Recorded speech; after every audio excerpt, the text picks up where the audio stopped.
দর্শক, যে কোনো সাধারণ উপকরণ থেকে অসাধারণ কোনো জিনিসপত্র তৈরিতে চায়নারা বিশ্বের সেরা। এই ভিডিওটি তার প্রমাণ। পুরোপুরি দেখলে অনেকটা অবাক হয়ে যাবেন। দেখুন, আমরা কোল্ড ড্রিঙ্কস খেয়ে যে ক্যাং বোতলটা ফেলে দিই, ওই বোতল ওরা কুড়িয়ে নিয়ে এসে সুন্দরভাবে আগুনের তাপে গলিয়ে একটা লিকুইড তৈরি করে। দেখুন, এই লিকুইডটা একটা ফ্রেমের মধ্যে দিয়ে দিয়েছে।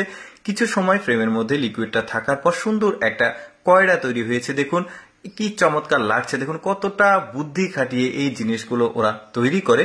শুধু যে কয়লা তৈরি করেছে তা কিন্তু না, আরো সাধারণ সাধারণ উপকরণ দিয়ে ওরা সুন্দর সুন্দর ডিশগুলো তৈরি করে। সেগুলো দেখাবো। যেমন এটা হচ্ছে কারেন্টের তার, এটা আর ব্যবহার করা হয় না। তো এই তারগুলো ফেলে দেওয়া হয়েছে। এখন এরা এই তারগুলো নিয়ে এসেছে ভাঙ্গারি থেকে।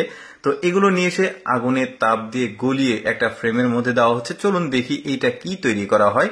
এই যে ফ্রেমের মধ্যে দেওয়ার পর অনেকটা সময় ফ্রেমের মধ্যে ওই তরলটা রাখার পর দেখুন কত চমৎকার একটা ডিশ তৈরি হয়েছে। আগেরটার কিন্তু স্ট্রাকচার গঠন আলাদা ছিল, এটাও আলাদা। উপরে একটা ভেজার ন্যাকড়া দেওয়া হয়েছে বা কাপড় দেওয়া হয়েছে যাতে জিনিসটা ঠান্ডা হয়। এই যে দেখতে পাচ্ছেন বেশ চমৎকার। কিন্তু এরপরে আবার কিন্তু ভেজা কাপড় দেওয়া হচ্ছে যাতে জিনিসটার ফিনিশিংটা সুন্দর আসে।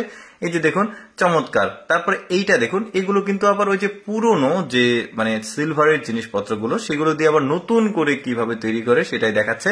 দেখুন এগুলো গলানো হয়েছে, গলিয়ে এটা নিয়ে এসে আবারও আরেকটা ফ্রেমের মধ্যে ঢেলে দেওয়া হচ্ছে। গলিত যে তরলটা সেটা ফেলে এখানে রাখার পর অনেকটা সময় ভেতরে রাখা হয়েছে। টায়ার নিয়ে এসেছে, এই ফ্রেমটা টায়ার উপরে বসাবে যাতে জিনিসটা ভেঙে না যায় ফ্রেমটা। তারপরে দেখুন ভেতর থেকে কত চমৎকার একটা ডিশ বের হয়ে এসেছে। এই ধরনের কাজ, ক্রিয়েটিভ কাজগুলো কিন্তু আমাদের দেশে সচরাচর চোখে পড়ে না বা আমি কখনো দেখিনি।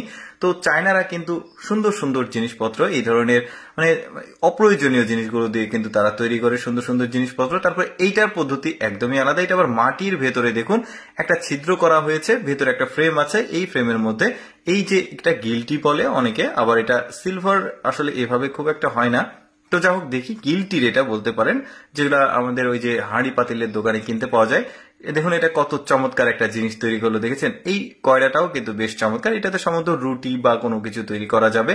খুব সুন্দর কিন্তু প্রসেসিংটা। তারপরে এইটা দেখুন, এইটা ওই যে কোল্ড ড্রিঙ্কস এর ক্যাঙের যে বোতলটা, এটা কিন্তু সম্ভবত একটু হেভি মেটাল আর কি, ওইগুলো দিয়ে স্টিলের।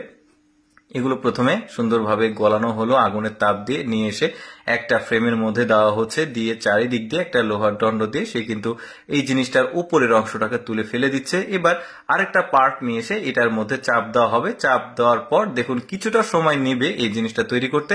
এইটার পদ্ধতি কিন্তু আগের গুলোর চাইতে কিছুটা আলাদা। তবে আমি যে কয়টা পদ্ধতি দেখালাম একটু ভালোভাবে লক্ষ্য করলে বুঝতে পারবেন এক এক রকম পদ্ধতি ছিল। দেখুন কত চমৎকার একটা ডিশ এখানে তৈরি হয়ে গেছে। দর্শক, কেমন লাগলো আজকের এই ব্যতিক্রম ভিডিওটি কমেন্ট করে জানাবেন। আর এইরকম ভিডিও প্রতিদিন দেখতে আমাদের পেজটি